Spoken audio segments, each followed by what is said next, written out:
It took only several days to put the library back in proper order. Most of the scattered books were at least near to where they needed to be, and the rarer, more magical and trap volumes were on the upper balcony and had been untouched by the fracas. Rebuilding some of the cases took time, however, and Garona and Khadgar turned the empty stables into a makeshift carpentry shop, and they tried to restore, and in some cases replace, the shattered cases. Of the demon there was no trace, save for the damage wrought. The claw marks remained in the table, and the pages of the lineage of Azeroth's kings were badly mangled and torn, as if by massive jaws. Yet there was no body, no blood, no remains to drop at Medivh's feet. Maybe it was rescued, suggested Garona. It was pretty dead when we left it, responded Khadgar, at the time trying to remember if he had put epic poetry on the shelf above or below romantic epics. Something rescued the body, said Garona. The same person who popped it in here would have popped him out. And the blood as well, reminded Khadgar. And blood as well, repeated the half-orc. Perhaps it was a tidy demon. That's not the way magic works, said Khadgar. Perhaps not your magic, the magic you learned, said Garona. Other peoples could have other magics. The old shamans among the orcs had one way of magic. The warlocks that cast spells have different ones. Maybe it's a spell you never heard of. No, said Khadgar simply. It would have left some kind of marker, a bit of the caster behind. Some residual energy that I could feel, even if I could not identify it. The only spellcasters active in the tower have been myself and the magus. I know that through my own spells, and I checked the wards. Medivh was right. They were all operating. No one should have been able to break into the tower, magically or otherwise. Garona shrugged. But there are odd things about this tower as well, correct? Could the old rules not apply here? It was Khadgar's turn to shrug. If that's the case, we're in a lot more trouble than I imagined. Khadgar's relationship with the half-orc seemed to improve over the course of repairing the library, and when his back was to her, or she was in the stacks, her voice sounded almost human. Still, she remained guarded about whom she represented, and Khadgar, for his part, remained watchful. He kept track of what references she used and what questions she asked. He also tried to keep track of any communications she made, to the point of wrapping the guest quarters with his own web of detection spells, to inform him if she had left the room or sent word out. If she had, her methods foiled even Khadgar's detection, which made him more nervous as opposed to assuring him. If she was doing anything with the knowledge she had gained, she was keeping it to herself. And true to her word, Garona began sharing her own knowledge about the orcs. Khadgar began to assemble a picture of how the orcs were ruled, by strength and warrior prowess, as well as the different clans within. Once she gets rolling, the emissary made very clear her opinion of the various clans, whose leaders she tended to think of as lumpen oafs, who were only thinking of where their next battle is coming from. As she described the multi-clan orcish nation, the Horde, Khadgar quickly understood that the dynamics were ever-changing and fluid at best. A large chunk of the Horde was the conservative Bleeding Hollow clan, a powerful group with a long history of conquest. The clan was less powerful in that its aged leader, Kilrogue Deadeye, had become more unwilling to throw lives away in combat. Garona explained that in orcish politics, older orcs become more pragmatic, which is often mistaken for cowardice by the younger generation. Kilrogue had killed 3 of his sons and 2 grandsons already who thought they could rule the clan better. The clan known as the Black Rock appeared to have another large chunk of the Horde. Its leader was Blackhand, who had as his chief recommendation for leader the ability to thump anyone else who wanted the title. A chunk of the Black Rock had already splintered off, knocking out a tooth, and called themselves the Black-Toothed Grin. Charming names. There are other clans. Twilight's Hammer, which reveled in destruction.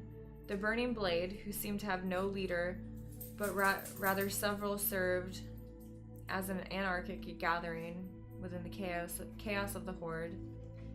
And smaller clans, like the Storm Reavers, that were led by a warlock. Khadgar suspected that Garona was reporting to someone within the Storm Reavers, if only because she had less to complain about with them than the others. Khadgar took what notes he could and assembled reports for Lothar.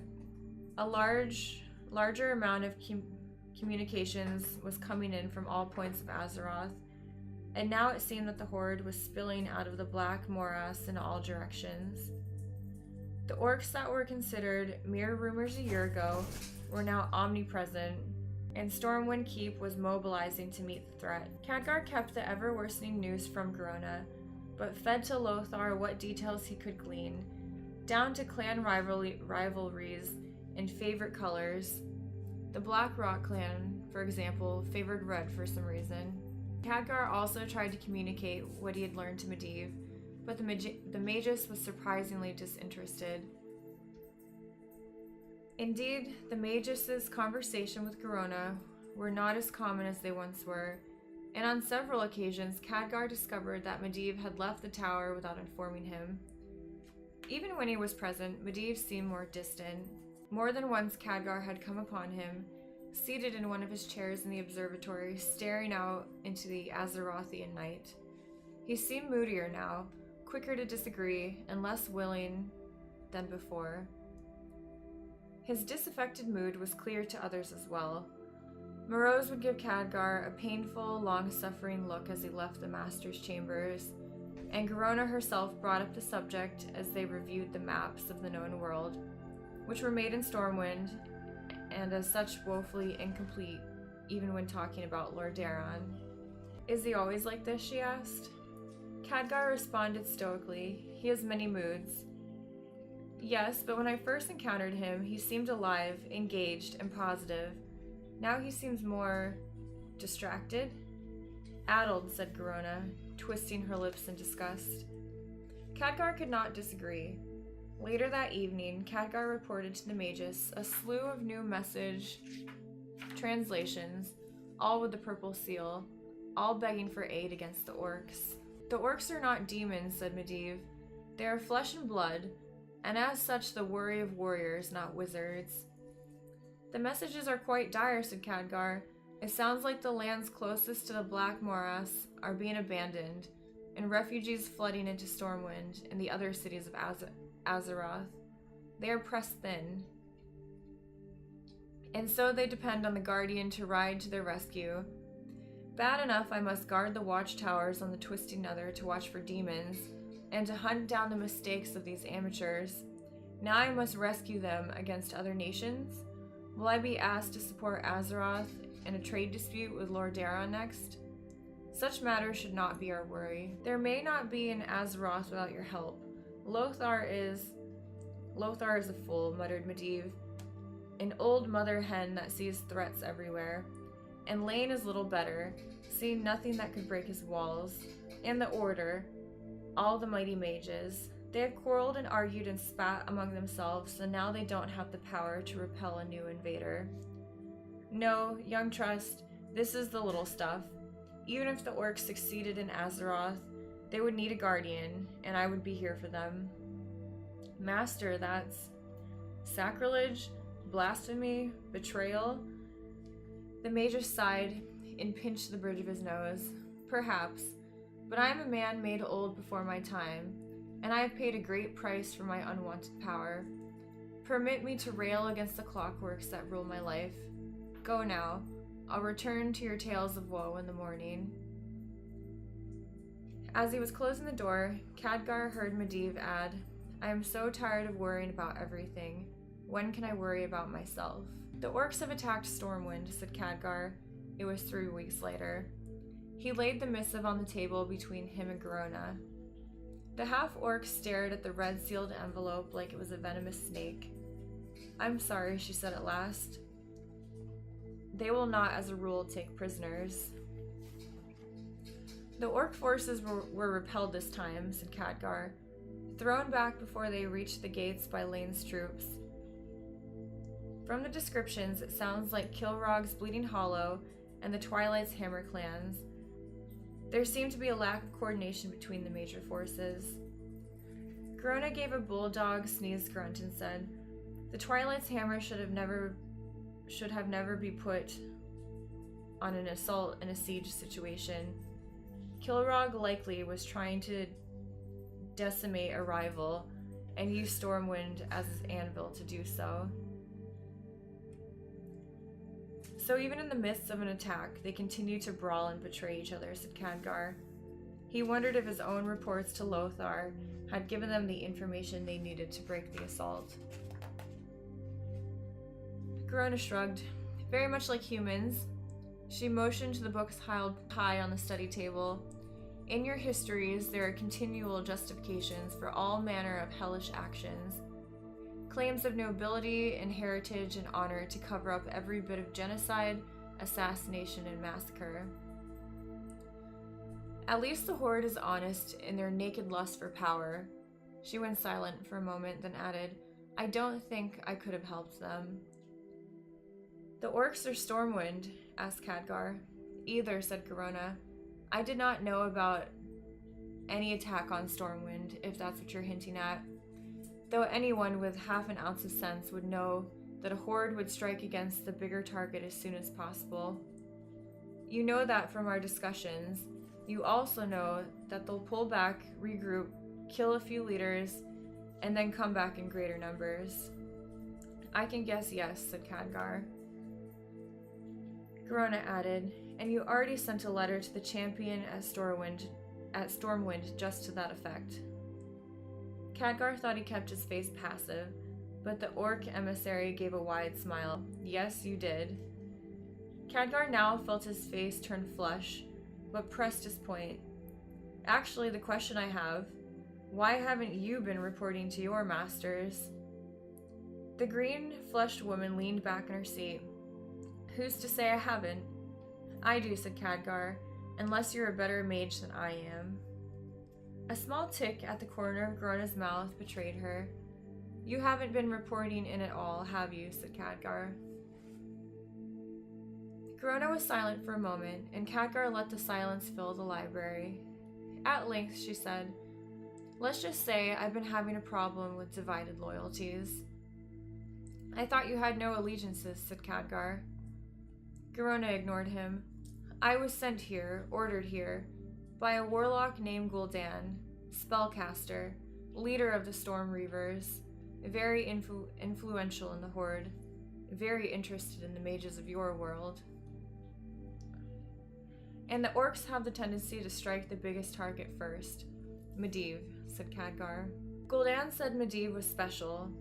From which secret divination or spice-fueled meditation he used to come to that conclusion, I don't know. Garona avoided Khadgar's glance. I met several times with Medivh in the field, then agreed to come to the tower here as an emissary. I was supposed to trade basic information and report back to Gul'dan as much as I could about Medivh's strengths. So you were right from the start. I was here as a spy.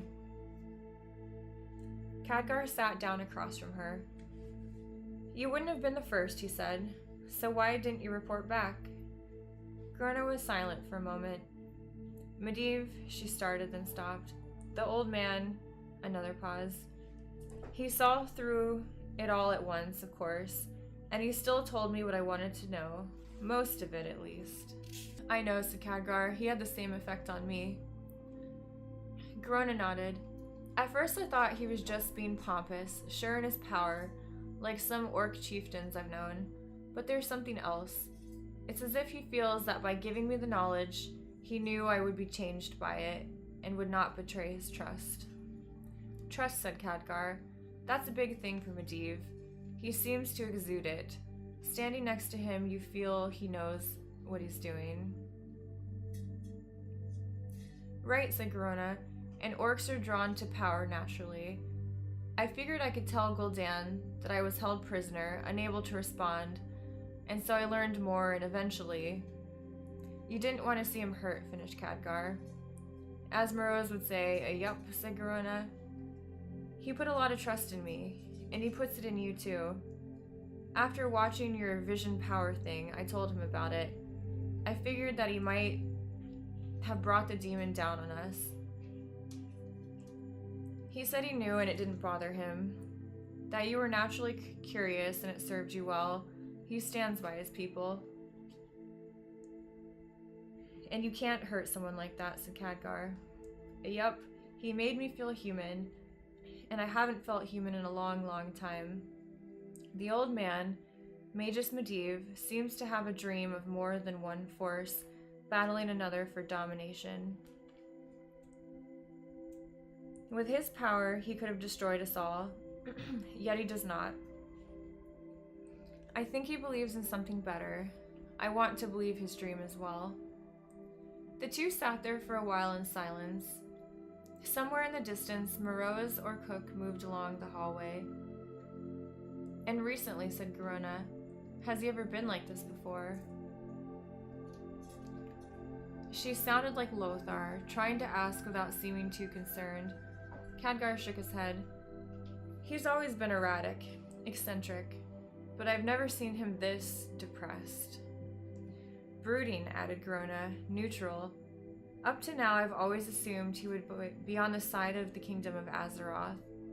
But if Stormwind itself is attacked and he still does nothing, it may be his own training, said Khadgar, choosing his words carefully. He did not want to reveal the order to Garona, regardless of her current feelings. He has to take a very long view on things. It sometimes cuts him off from others.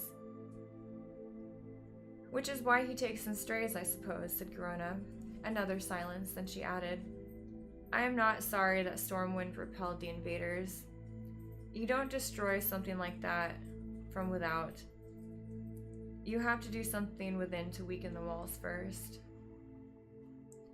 I'm glad you're not there as a general, said Khadgar. Chieftain, said Garona, like I'd get a chance. There is something, said Khadgar, then stopped. Garona tilted her heavy mauled head toward him. You sound like someone looking for a favor, she said. I have never asked you about troop strength and positions, about obvious spy stuff. But, said Khadgar, they were amazed by the huge number of orc warriors on the field. They fought them back, but were surprised that the swamps of the Black Morass could hold that many soldiers. Even now, they're worried about the forces that could be hiding within the marshland. I know nothing of troop disposition, said Garona. I've been here spying on you, remember? True, said Khadgar, but I also know you talked of your homeland. How did you get from there to here? Was it some spell? Garona sat quietly for a moment, as if trying to resolve something in her mind.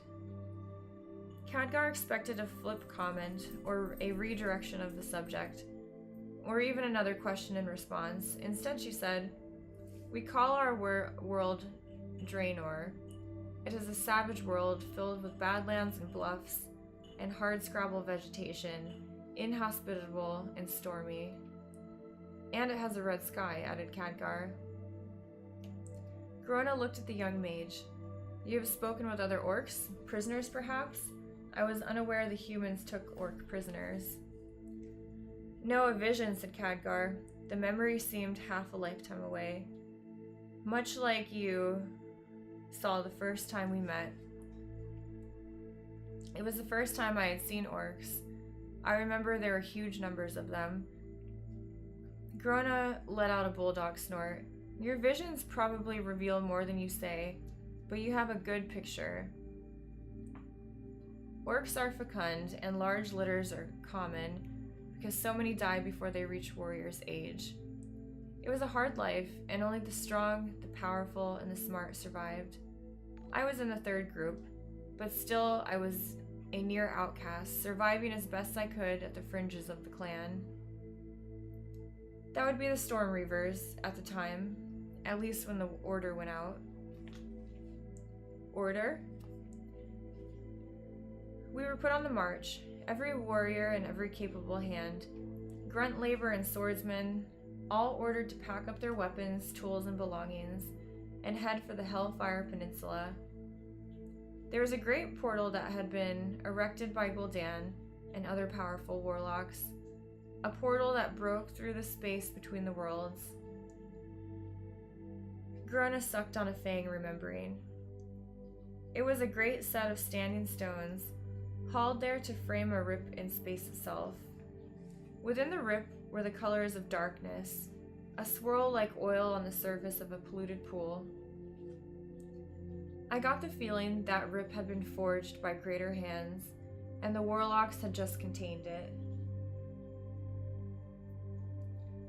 Many of the most hardened warriors feared the space between the pillars, but the chieftains and under-chiefs made passionate speeches about what was to be found on the other side, a world of riches, a world of plenty, a world of soft creatures who would be easily dominated. All this they promised. Some still resisted, some were slain, and others were forced through with axes resting against their backs. I was caught with a large group of laborers and shoved into the space between the pillars. Grona fell silent for a moment. It's called the Twisting Nether, and it was both instantaneous and eternal. I fell forever, and when I emerged into the strange light, I was in a mad new world. Khadgar added, after promises of paradise, the black morass would be quite a letdown. Grona shook her head. It was a shock. I remember quailing at the first sight of the blue, hostile sky, and the land, covered with vegetation as far as the eye could see. Some could not take it and went mad. Many joined the burning blade, the chaos orcs thronging beneath the fire-orange pennant that day. Grona stroked her heavy chin. I feared, but I survived, and I found my half-breed life gave me insight on these humans. I was part of an ambush party that attacked Medivh. He killed everyone else but left me alive, and sent me with a message back to the warlock Gul'dan. And after a while, Gul'dan sent me as his spy. But I found I had difficulty betraying the old man's secrets. Divided loyalties, commented Khadgar. But to answer your question, said Grona, no, I don't know how many clans have poured through the dark portal from Draenor. And I don't know how long it will take for them to recover. And I don't know where the portal came from, but you, Khadgar, can find out. Khadgar blinked. Me? Your vision, said Grona. You seem to be able to summon up the ghosts of the past, even if far away. I watched you call up a vision of Medivh's mother when I first met you. That was Stormwind we were at. Yes, said Khadgar, and that's why I still think the demon in the library was real. There was no background to the vision. Grona waved off his comment. But you can call up these visions. You can summon up the moment when the rift was first created. You can find out who brought the orcs through to Azeroth. Aye, said Khadgar. And I bet it's the same mage or warlock that has been unleashing demons. It makes sense that the two be linked. He looked at Grona. You know, that would not be a question I would have thought of. I will provide the question, said Grona, looking very pleased with herself, if you provide the answers. The empty dining room again. The ever-diligent Morose had swept up the earlier casting circle, and Khadgar had to recast it with streams of crushed rose quartz and amethyst. Grona lit torches into the wall sconces, then stood in the center of the pattern next to him. I'll warn you, she said to the half-orc. This may not work. You'll do well, replied Grona. I've seen you do it before. I'll probably get something, said Khadgar. I just don't know what. He made the motions with his hands and intoned the words. With Grona watching, he wanted to get everything just right. At last, he released the mystical energy from the cage within his mind and shouted, Show me the origin of the rift between Draenor and Azeroth. There was a change in the pressure, and the very weight of the air around them. It was warm and night, but the night sky outside their window, for there was now a window in these quarters, was a deep red, the color of old dried blood, and only a few weak stars pierced the envelope. It was someone's quarters, likely an orc leader. There were fur rugs on the floor, and a large platform that could serve as a bed. A low fire pit burned in the center of the room. Weapons hung on stone walls, and there was a plethora of cabinets as well. One was open, showing a line of preserved things, some of which might have once belonged to human or human-ish creatures. The figure in the bed tossed, turned, then sat up suddenly, as if awakening from a bad dream. He stared into the darkness, and his savaged, war-turned face was clear. Even by orc standards, he was an ugly representation of his race. Garona let out a sharp gasp and said, "Gul'dan." Khadgar nodded and said, "He should not see you." This, then, was the warlock that had sent Garona to spy. He looked about as trustworthy as a bent gold piece. For the moment, he wrapped himself in his furs and spoke. "I can still see you," he said, "even though I think I'm awake. Perhaps I dream I'm awake. Come forth, dream creature." Garona gripped Khadgar's shoulder, and he could feel her sharp fingernails dig into his flesh. But Gul'dan was not speaking to them. Instead, a new specter wafted into view. It was tall and broad-shouldered, taller than any of the other three. It was translucent, as if it did not belong here either. It was hooded, and its voice reedy and distant. Though the only light was from the fire pit, the figure cast two shadows, one directly back from the flames, and another to one side, as if lit by a different source. "Gul'dan," said the figure, "I want your people. I want your armies. I want your power to aid me. I have called upon my spirit protectors, creature," said Gul'dan, and Khadgar could hear a tremor in the orc's voice. "I have called upon my warlocks, and they have quailed before you. I have called upon my mystic master, and he has failed to stop you. You haunt my dreams, and now you come, a dream creature, into my world. Who and what are you truly?" "You fear me," said the tall figure, and at the sound of his voice, Khadgar felt a cold hand run down his spine. "For you do not understand me. See my world and understand your fear, then fear no more." And with that, the tall hooded figure shaped a ball out of the air, as light and clear as a soap bubble. It floated about a foot in diameter, and within it showed a tableau of land with blue sky and green fields. The cloaked figure was showing him Azeroth. Another bubble followed, and then another, and then a fourth. The sun-dappled fields of summer grain, the swamps of the black morass, the ice fields of the north, the shining towers of Stormwind Keep, and a bubble that contained a lonely tower cradled within a crater of hills, lit by clear moonlight. He was showing the orc spellcaster, Karazhan. And there was another bubble, a fleeting one, that showed some dark scene far beneath the waves. It seemed an errant thought, one that was quickly eradicated. Yet Khadgar got the feeling of power. There was a grave beneath the waves, a crypt, one that surged with power like a heartbeat. It was there for an instant and then gone. "Gather your forces," said the cloaked figure. "Gather your armies and warriors and laborers and allies. Prepare them for a journey through the twisting nether. Prepare them well, for all this will be yours when you succeed." Khadgar shook his head. The voice stung at him like an errant gnat. Then he realized who it was, and his heart quailed. Gul'dan was up on his knees, hands clasped before him.